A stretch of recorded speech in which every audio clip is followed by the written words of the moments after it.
حاضرین محترم، اسلام نے، قرآن اور حدیث نے جن جن لوگوں کے حق تلفی کے امکانات تھے، جن کے حقوق غصب ہو سکتے تھے، اسلام نے اس کو ایڈریس کیا اور بہت زیادہ اس پر زور دیا۔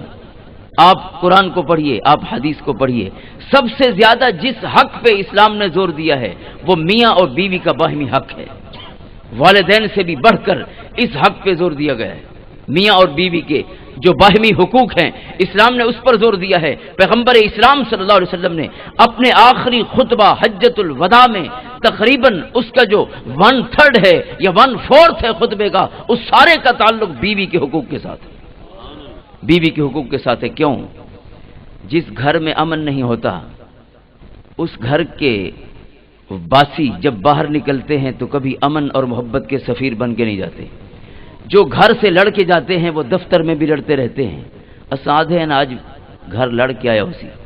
کبھی جب یہاں آفیسر زیادہ بیٹھے ہیں، ان سے معذرت بھی کر لیں گے، ہماری مثال جہاں سے چھوٹتی ہے افسر پہ جا پہنچتی ہے۔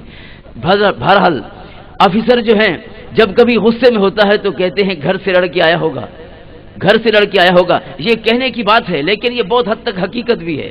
اس لیے حقیقت ہے کہ جو گھر سے لڑ کے جاتا ہے اس کا مزاج جو ہے اس میں تلخی رہ جاتی ہے۔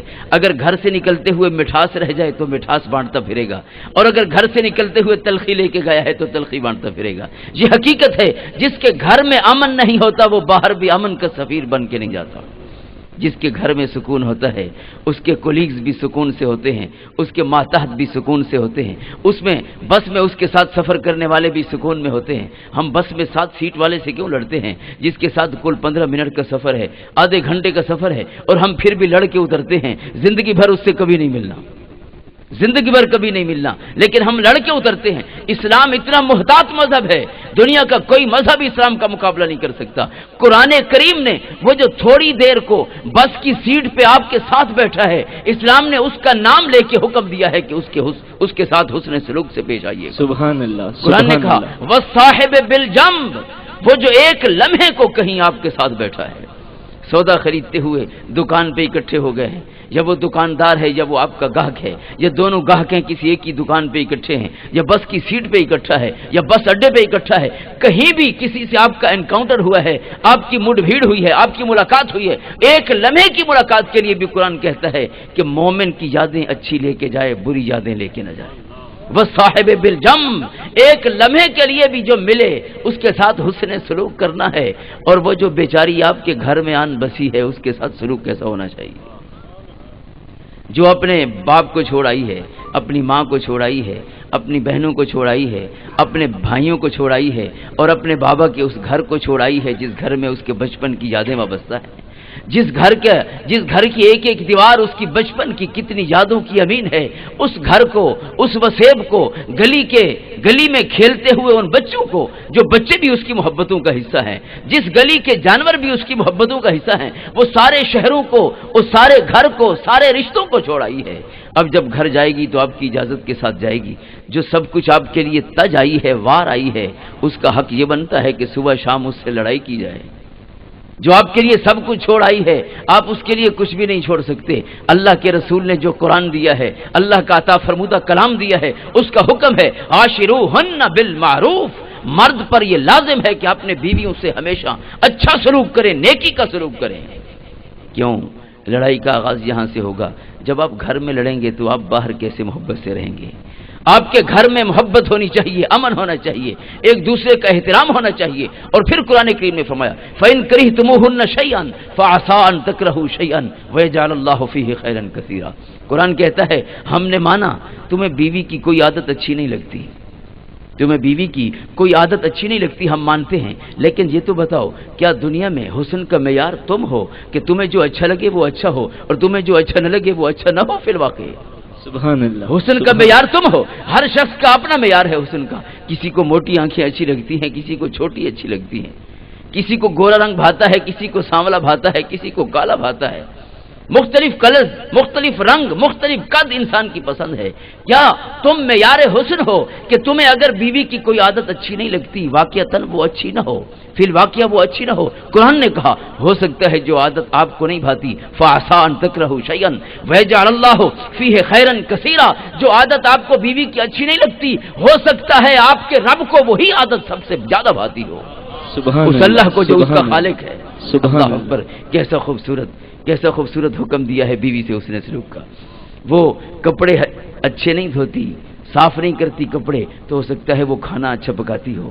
اگر کھانا اچھا نہیں پکاتی ہو سکتا ہے وہ بچوں کو اچھا تیار کرتی ہو، بچوں کا اچھا خیال رکھتی ہو. اگر بچوں کا اچھا خیال نہیں رکھتی ہو سکتا ہے آپ کے ماں باپ کی خدمت زیادہ بہتر کرتی ہو سکتا ہے وہ خوبی بھی نہ ہو، اس کے اندر یہ خوبی ہو کہ اس نے علم بہت پڑھا ہوا ہو سکتا ہے اس میں آداب بہت ہوں، اس میں رکھ رکھاؤ اور وزاداری بہت زیادہ ہو. اگر ایک خوبی نہیں ہوگی تو کوئی اور خوبی ہوگی. قرآن کہتا ہے خامخواہ مکھی کی طرح گندگی پہ کیوں بیٹھتے ہو، تم اچھی چیز کو کیوں نہیں دیکھتے ہو؟ سبحان اللہ. تم اچھی چیز کو کیوں نہیں دیکھتے ہو؟ یہ تو حقیقت ہے کہ انسان میں برائیاں بھی ہیں اور اچھائیاں بھی ہیں. اللہ نے جس کو بنایا ہے وہ برائی کا پیکر نہیں ہو سکتا، وہ اچھائی کا پیکر ہو سکتا ہے، لیکن یہ ممکن نہیں کہ اللہ کی کسی شاہکار میں برائی ہی برائی ہے اور کوئی اچھائی نہ ہو. اس لیے قرآن نے سوچ کا زاویہ دیا ہے، دیکھنے کا زاویہ دیا ہے کہ جو اچھی چیز ہے اس کو دیکھ لو نا، اس کو دیکھ لو. اور ہو سکتا ہے تمہیں جو عادت نہیں بھاتی اس کی وجہ سے اللہ نے تمہارے رزق میں وسعت فرما دی ہو.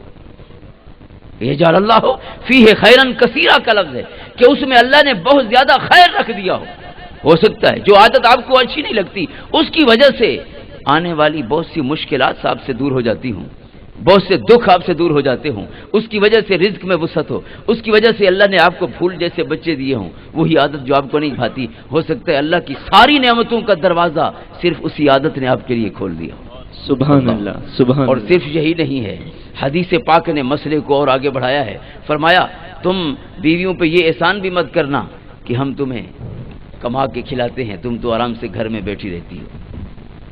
حدیث پاک نے کہا یہ مت سمجھنا، کبھی ایک لمحے کو گمان بھی مت کرنا کہ تم اپنی بیویوں کو کھلاتے ہو یا کما کے کھلاتے ہو.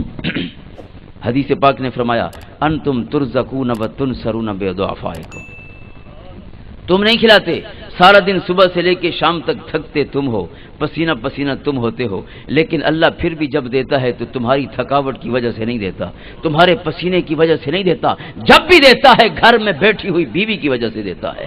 انتم ترزقون بضعفائکم، گھر میں بیٹھے ہوئے چھوٹے بچوں کی وجہ سے دیتا ہے، تمہارے بوڑھے ماں باپ کی وجہ سے دیتا ہے.